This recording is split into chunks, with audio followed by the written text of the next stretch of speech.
Gold, trusted gold buyers. మీరు తాకట్టు పెట్టిన బంగారాన్ని విడిపించి ఈ రోజు ఉన్న మార్కెట్ ధరకు కొనబడను.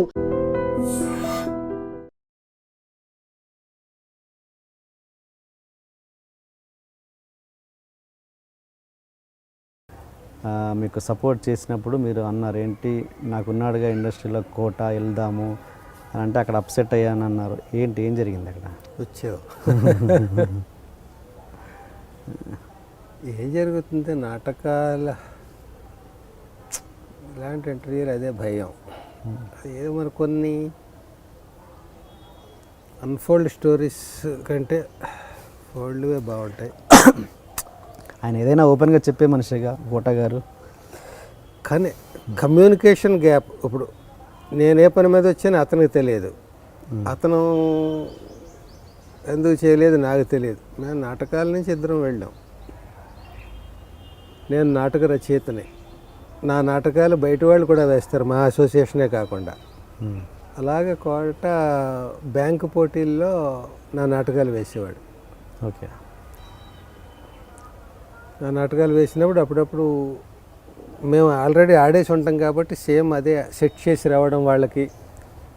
అట్లా ఒక డిజైన్ ఉంటుంది కదా ఒక నాటకానికి, దాన్ని మేము ఆల్రెడీ కొన్ని అనేక ప్రదర్శనలు ఇచ్చి ఉంటాం. అది వాళ్ళ బ్యాంక్ కాంపిటీషన్లో అతను తీసుకుని ఆడినప్పుడు ఇదే డిజైన్ అక్కడ సెట్ చేయడం, అట్లా అట్లా బాగా పరిచయం, కలిసి నాటకాలు ఆడడం. అలాగే అప్పట్లో ఇంచుమించుగా ఒకే చోట ఉండేవాళ్ళం, రెగ్యులర్గా కలుస్తూ ఉండడం, ఇంచుమించుగా ఫ్యామిలీ ఫ్రెండ్స్గా అట్లా ఉండేవాళ్ళం. అట్లా అతను ఉన్న ఇండస్ట్రీకి ఎలా వెళ్ళాలరా సినిమా ఫీల్డ్కి నాకు ఎవరు తెలుసని మా బ్రదర్తో అన్నప్పుడు, మనకి ఎవరో ఉండడం ఎందుకు, మన కోట మనవాడు అన్నాడు. అక్కడ ఉంటావు నువ్వు, అతని ఇంట్లో తినవు, అతను ఇంట్లో పడుకో, ఎక్కడో హోటల్లో ఏదో తీసుకుని రూమ్ తీసుకుని ఏదో ఉంటావు, తెలుసున్నవాడు ఓ మనిషి ఉన్నాడు అనేది ఎవరున్నారంటే చెప్తున్నాను అన్నాడు. ఉన్న వారం 10 రోజులు అతన్ని కలిశాను రెగ్యులర్గా. అతనైతే అతని లోకంలో అతను ఉన్నాడు, మన లోకంలో మనం ఉన్నాం. మనం ఏ పని మీద వచ్చామో చెప్పడానికి మనకి సిగ్గు, వినడానికి అతనికి బిజీ. ఇది అయ్యేది కాదులే అనుకుని చెప్పాను. కానీ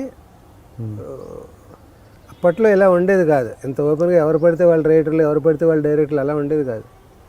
ఆల్రెడీ ఒక 5-6 రైటర్లు ఉంటే 7వ వాడు రావడం చాలా కష్టం. అలాంటి పరిస్థితుల్లో మనం వెళ్ళి రచన ఇదే అవకాశం అంటే చాలా కష్టం. అప్పుడు అతను చేద్దాం అనుకున్నా చేయలేని పరిస్థితి కూడా కావచ్చు, చేద్దామని అనుకుని ఉండకపోవచ్చు, మనకు తెలియదు.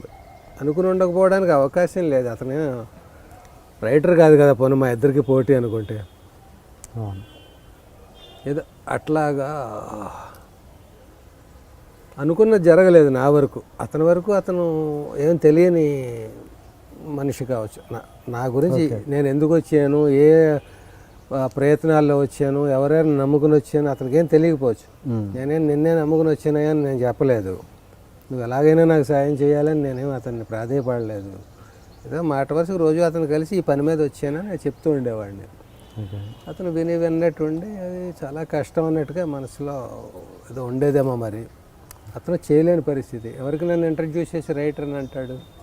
పైగా నేను కథలు పట్టుకుని ఇండస్ట్రీకి వెళ్ళలేదు. కథలు పట్టుకుంటే అందరూ రెండు చెప్పండి అంటారు. మన పేరు వేసినా, మన వాడుకున్నా, ఎక్స్ప్లైట్ చేసినా వినడం వింటారు. నేను డైలాగ్ రైటర్ అంటూ వెళ్తే నీకు డైలాగ్స్ నువ్వు ఏమన్నా జంధ్యాలవనా, లేకపోతే ఆచార్య యాత్రేవనా, మణిపూడి వెంకటరమణవనా, ఎందుకు వింటారు, ఎలా వింటారు? ఆ రకంగా డైలాగ్ రైటర్కి అవకాశాలు తక్కువ కొత్త వాళ్ళకి. అప్పుడు డైరెక్టర్లకు కూడా రామ్ గోపాల్ వర్మ గారి పుణ్యం అని పట్ట తర్వాత వచ్చారు. కానీ ఒక అసోసియేట్, ఒక కో డైరెక్టర్ ఏళ్ల తరబడి చేస్తున్నవాడు డైరెక్టర్ అవ్వాలంటే చాలా కష్టం ఆ పీరియడ్లో. అవును. మా ఈవి గారు, కృష్ణారెడ్డి గారు, వీళ్ళ చాలామంది, ఒక 25 మంది కొత్త డైరెక్టర్లు వచ్చారు శివ తర్వాత. ఒక రకంగా అది మంచి పరిణామం కదా. ఆ ఫ్లోలో తర్వాత రైటర్స్, కొత్త డైరెక్టర్లు వచ్చినప్పుడు కొత్త రైటర్లు, అలా గేట్లు ఓపెన్ అయ్యాయి అందరికీ. అంతకుముందు చాలా ఇబ్బంది. అక్కడికి వెళ్తే మనం, నన్ను గోస్ట్ వర్క్ చేయమని చాలా మంది సజెస్ట్ చేశారు. నేను ఒక నాటక రచయితను అయ్యి ఉండి నాకు ఒక ఇమేజ్ ఉండి ఒక ఫ్యామిలీ ఉండి ఒక ఏదో చెయ్యాలని ఒక ధ్యేయంతో వచ్చి నేను అలాగా చేయడం నాకు ఇష్టం ఉండేది కాదు. కానీ మరి నాకంటే పెద్ద పెద్ద వాళ్ళందరూ గోష్ఠి వర్కులు చేశారు. గోష్ఠి వర్క్ చేయడం తప్పు కాదు, అదొక శిష్యరికం లాంటిదే కదా గోష్ఠి వర్క్ అంటే. కానీ నాకెందుకో మరి నేను చెప్పాను కదా, నేను కొంచెం సున్నితత్వం సెంటిమెంట్లు ఇవనుకో నేను అలా వద్దనుకుని వెళ్ళాను. నేను ఆ ప్రాసెస్లో నేను పెద్ద పెద్ద వాళ్ళకి కూడా నేను చెయ్యనని చెప్పేయాల్సి వచ్చింది. క్రాంతికుమార్ గారు ఇంకా ఎలా పెద్ద పెద్ద డైరెక్టర్లకి, మా ఈవీ గారికి కొన్ని సినిమాలకి నేను పేరు లేకుండా చేయాల్సి వచ్చిన పరిస్థితిలో నన్ను అలా వద్దండి నేను రాయలేను, ఇంకొకరి పేరు మీద ఉన్నప్పుడు నేను